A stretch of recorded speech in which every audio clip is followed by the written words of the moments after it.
Bonjour, donc on se retrouve pour une de mes vidéos, toujours pour le concours de gardien de la paix, concernant les mathématiques. Alors aujourd'hui, je vais voir l'inverse et le contraire d'un nombre. Parce que l'inverse et le contraire, c'est deux choses différentes.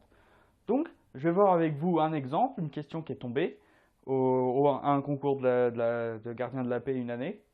Quel est l'inverse de 2? Alors parmi les réponses, il y avait moins 2, moins 0,5 et 0,5. Donc, à votre avis, quelle est la bonne réponse à premier abord, au premier abord? Eh bien moi, je vais vous dire, la réponse, c'est 0,5. Pourquoi c'est 0,5 et pas, par exemple, moins 2?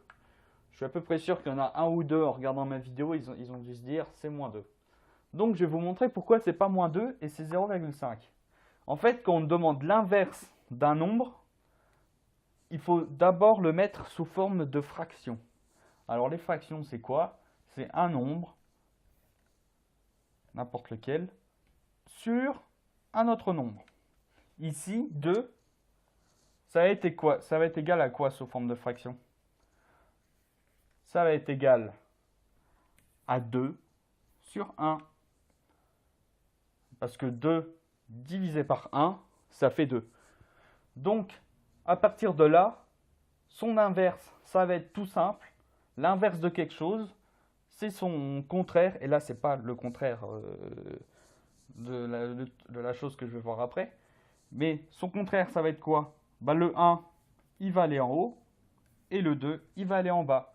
Donc du coup, ça va nous donner 1 sur 2. Donc l'inverse de 2, c'est 1 sur 2. Et 1 sur 2, 1 divisé par 2, ça donne 0,5. Et 0,5, c'est bien ça.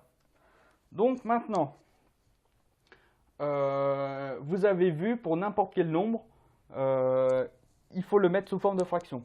Donc par exemple, si vous aviez eu déjà une fraction inversée, donc par exemple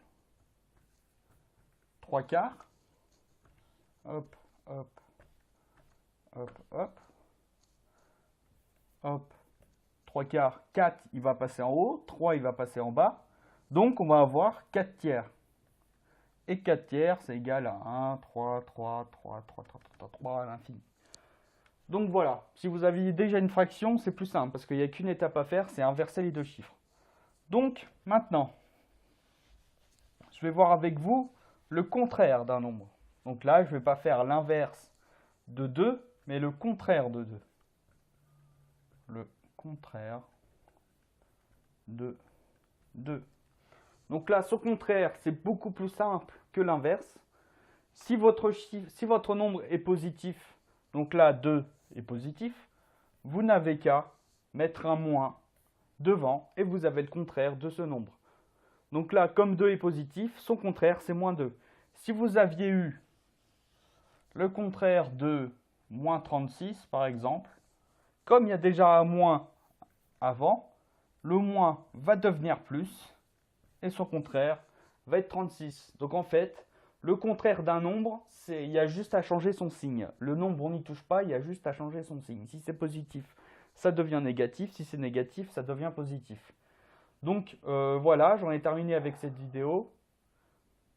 Donc si vous avez des questions à poser sur le cours ou des commentaires à faire sur la qualité de la vidéo, n'hésitez pas. Et moi, je vous dis à la prochaine sur une de mes vidéos. Salut!